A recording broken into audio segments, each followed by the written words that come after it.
welcome back. You're watching The Money Show on ET Now. You just heard out Mr. A. Balasubramaniam of Aditya Birla Sun Life talking to us about, investors who stopped SIPs due to uncertainty need to start with a goal in mind, and the SIP way of investing will revive, very soon as well. The mid and small caps as well will revive, and of course, asset allocation is the key to everything for wealth creation, liquid funds for immediate financial needs, equity funds for long-term investment, and SIP all the more is ideal for a long-term plan. So that, of course, is everything that Mr. A. Balasubramaniam had to share with us, pearls of wisdom coming in. But more on that front, more on how you can recover from this crisis, get yourself your very own stimulus check without relying on any government. To talk about that, to talk about how you can tide over this crisis with ease, I have with me Amit Kukreja, the founder of Amit Kukreja Advisory.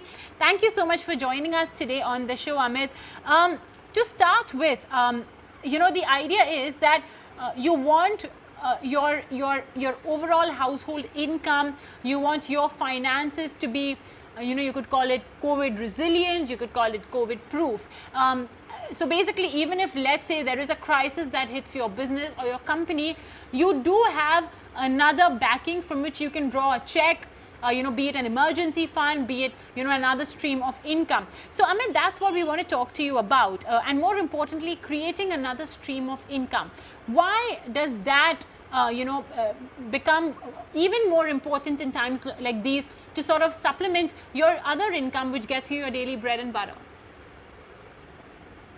So I would say, Mubina, it was anyways happening. COVID was just a catalyst to make you realize that you need an alternative sources of income now. If you look at the way the things have changing on the work front, the jobs are now not as long lasting as they used to be 10, 15, 20 years ago. And the incomes have gone up very high. So if you have a solid career built already, you might be making a lot of good money quite early in your life. So having gone through those changes in the workplace environment and also the ability of individuals to pursue their passion, it has become all the more necessary to set up a passive income portfolio. That's what we call it in the financial advisory parlance, or something that can be turned on to be your cash register in case there is a loss of job.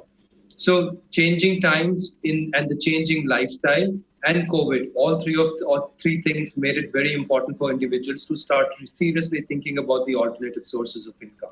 So I would say it's a gradual transition which is happening in the way the industry and the people and the lifestyle is shaping up. And COVID was just a catalyst to make you realize that faster.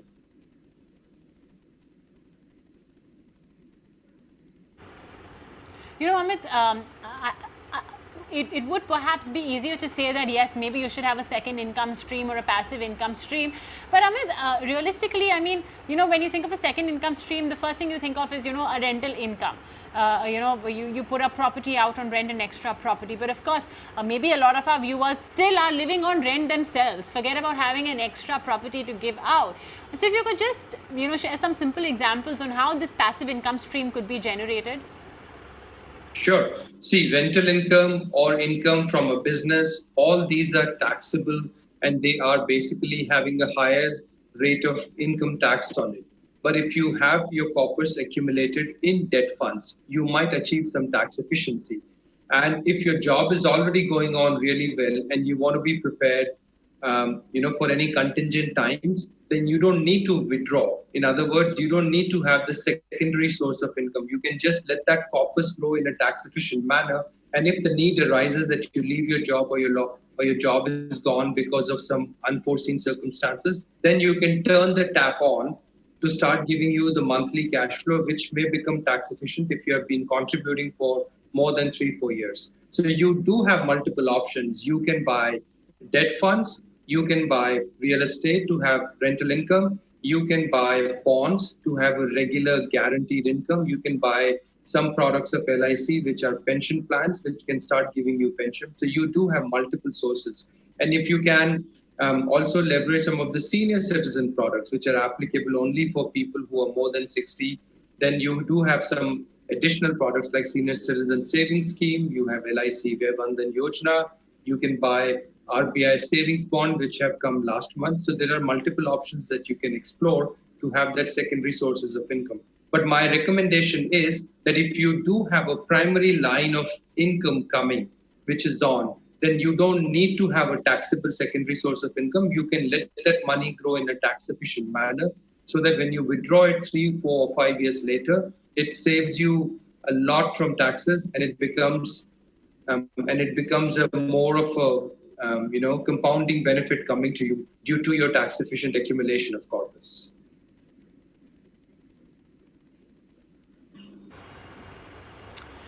All right. So not necessary that, it's only got to be rental income from, an extra property. You could park your money in different kinds of debt funds, in different fixed income streams, in bonds, etc. That could as well earn you some decent income. And of course, if you're a senior citizen, then there are more options for you. There's the Senior Citizen Savings Scheme, which, does carry a better interest rate. There's the PM Vaya Vandana Yojana as well, which is once again a great product that gives you that regular flow of income. So there are different investment products that don't really require a lot of capital as well, the kind that perhaps a house investment would require, not to mention, of course, rental yields nowadays are extremely small, just maybe 2 or 3% on an annual basis. Okay, the other part which you mentioned, in your previous answer, Amit, where you said that if you have this, you really don't need a second income stream as well, is an emergency fund. Firstly, how should one go about building an emergency fund? Let's start off with that. It is dependent on several factors. One, the time it would take to find you another job. Two, what is the level at which you are working? If it's a very senior executive position, I'm sure it's going to take more than 6 months. It might take you up to a year, maybe 24 months to find that job. It is also a function of what is the cost of living and how much is the corpus that you need to keep aside. So simply, if your cost of living is 2 lakh rupees a month, and if you are a senior EVP type position, it might take you up to 18 to 24 months to find that another suitable job that makes you very excited to go back to work, which means you need to have 24 times 2 lakh, 48 lakhs set aside an emergency fund. But this emergency fund is your risk mitigation for the event of loss of your job. You should not splurge this money if you feel that your job is steady and you're not likely to lose it, and it's only going to grow further because of whatever good reasons. This money should be kept aside and locked up only for your job loss situation. If your job is steady and you feel that you need to be ready for retirement, then this money can be switched over to your passive income portfolio. So you need to be little careful how you are accumulating this money, how are you keeping it aside. It's a function of time it would take you to find another job, your cost of living on a monthly basis, and multiply your cost of living on a monthly basis into the number of months it would take you to find another job. Ideally, the least I recommend is 6 months of your monthly cost, or for senior position, it might go up to 24 months of your monthly cost. And these costs should include the EMIs, the insurance premiums that you pay regularly on an annual basis.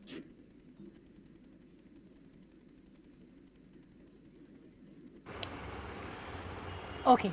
The tricky part, though, Amit, is for those individuals who may already be in the midst of this crisis and who do not have an emergency fund. Amit, I mean, obviously their hands are a bit more tied. Their options as well are very, very limited. So, and if they are, of course, in the midst of this cash crunch, which may have either affected their incomes or their business streams, obviously, there are two options. One, they need to cut down their expenses significantly. The other is they need to cut down their investments.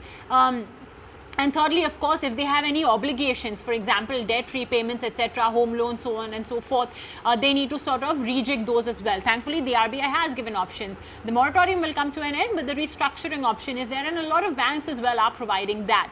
So in pecking order, how would you go about asking these individuals to manage all of their payment obligations, expenses, and investments? So I would always say that get rid of your loans first. So if you have the capacity to prepay any of your loans, then start knocking off your loans. And if you do not have the capacity to prepay any of your loans, then you can only go with extending the tenure of your loans and reducing your EMI. That's one option that you can explore. And when it comes to savings, investments, and looking at what to knock off as a loan and what to continue. I would say if your rate of return in your investment is higher than the rate of interest that you're paying for a loan, then you can continue that investment. Otherwise, get rid of the loan. The only loan which is tax efficient is a home loan. Any other loan, which is personal loan or gold loan or car loan, they are not tax efficient. They do not get you any tax advantages unless the car that you own is taken on a loan and that car belongs to the business entity that you own. So that qualifies as a business tax deductible expense. Otherwise, car is also a big liability. So get rid of your car loans, get rid of your personal loans. Do not take any credit card loans, especially in these difficult times. Credit card loans must be avoided at all costs. Try to be a little more frugal in your lifestyle. See if you can save some money and see if you can invest more until you find another opportunity where you are able to save more for contingent times due to increase in salary.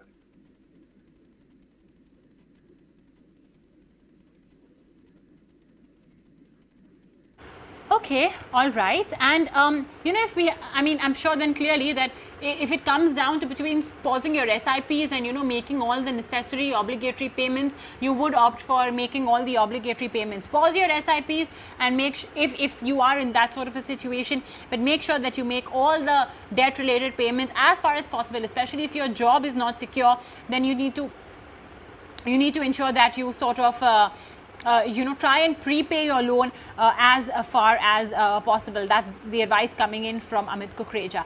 Okay, Amit, speaking about investments, when a crisis like this hits, obviously, and you have to look at your investment portfolio, it cuts a very sorry picture. It's just red all over.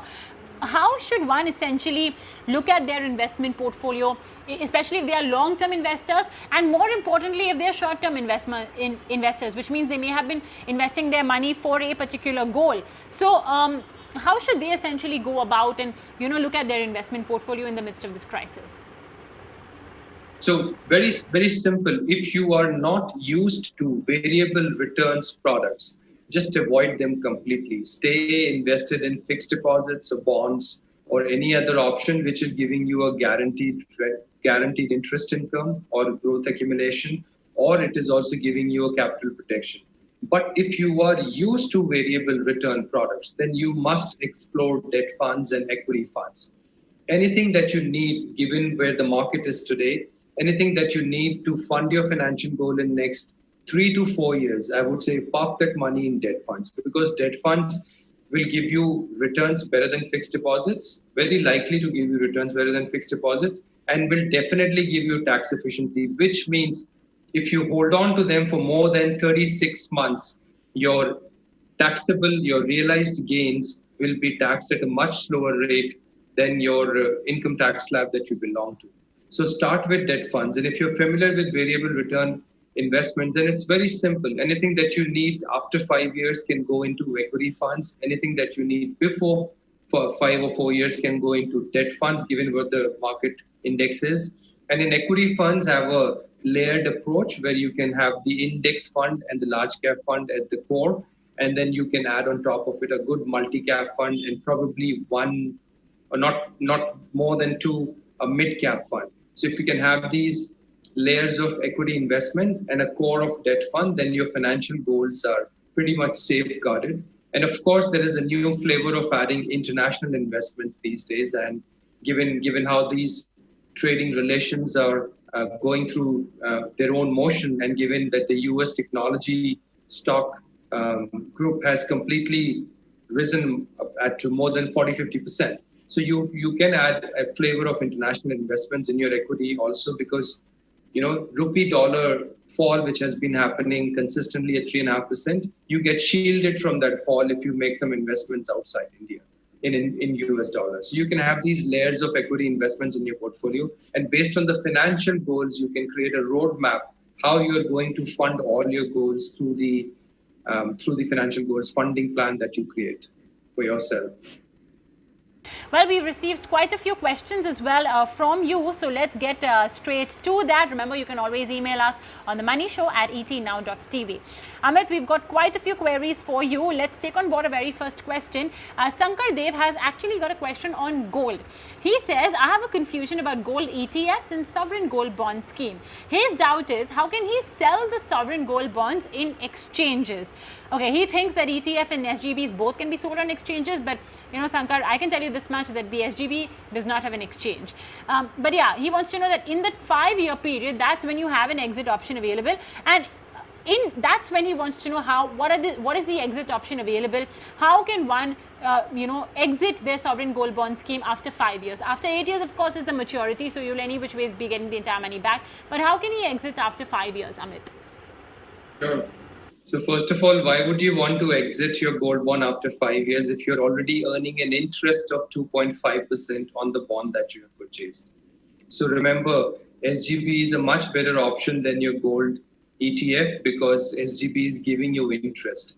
Now, if you want to exit after 5 years, you can find a buyer in the secondary market. So if you bought it on the exchange, you can put it up on sale in the exchange. If you have a buyer, you will be able to sell it off. You might incur capital gains, which are tax exempt also, but there will be some LTCG, STCG taxes applicable. However, if you hold on till maturity, then any gains that you make in SGB will be tax exempt. In my recommendation, SGB, sovereign gold bond, is always a better option than gold ETF. Because you make interest, you earn interest on that. Gold ETF does not give you any interest. You do have, sometimes you may have a exit issue on gold ETF as well, but SGB is always a better option. So stick with SGB.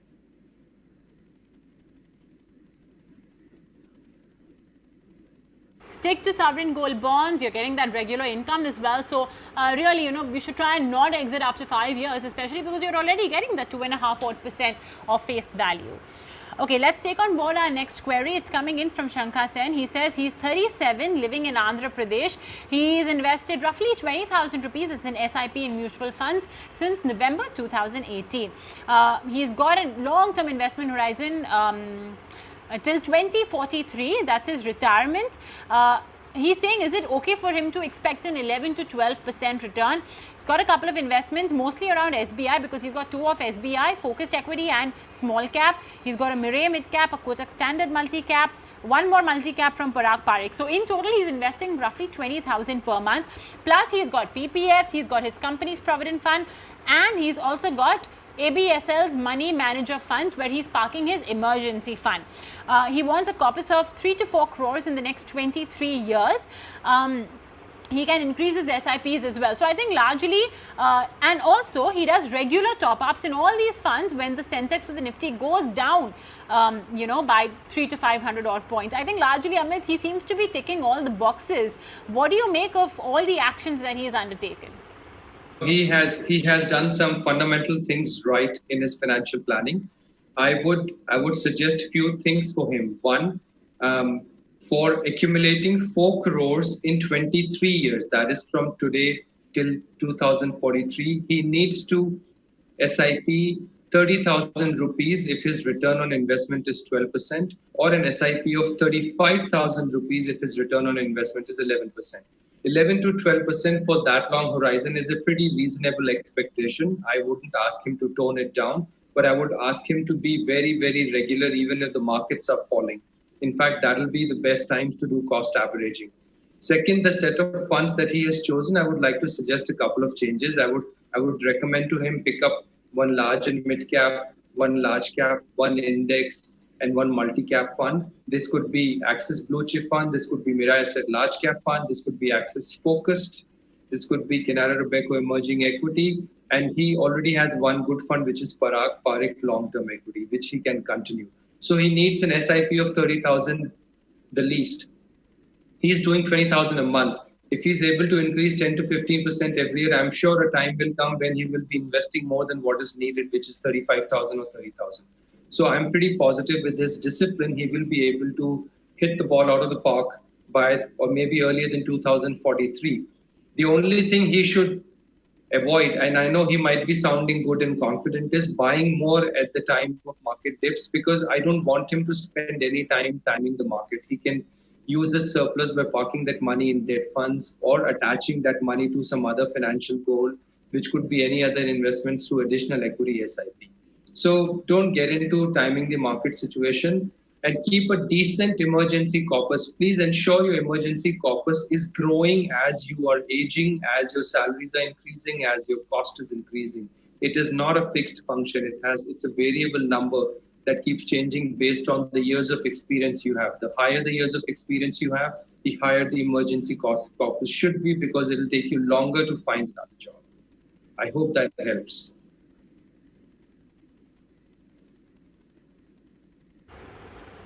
All right, excellent. Shankar Sen, I hope he's essentially noted down all the chops and changes recommended by him. Okay, let's take on board our third query. Shiv Kumar Burli says, I'm investing for the last 20 years in 3 of HDFC's funds: HDFC Top 100, HDFC Equity Fund, and also in the HDFC Tax Saver Fund. But he is focusing on the negative returns that these funds have been giving since the last 3 years.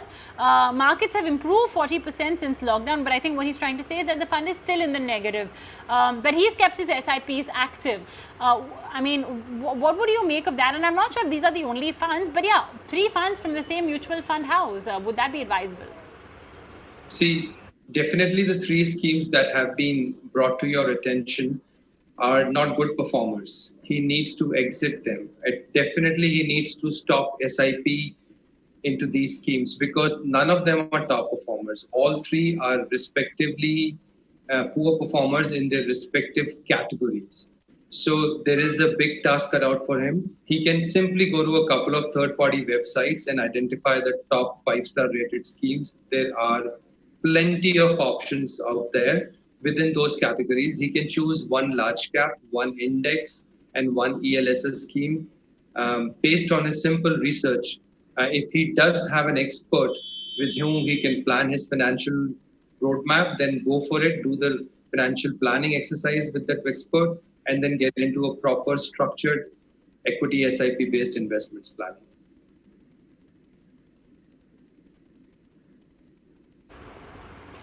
Well, on that note, Amit, many thanks for joining us today on ET Now and helping all of our viewers out with the questions and queries that they have.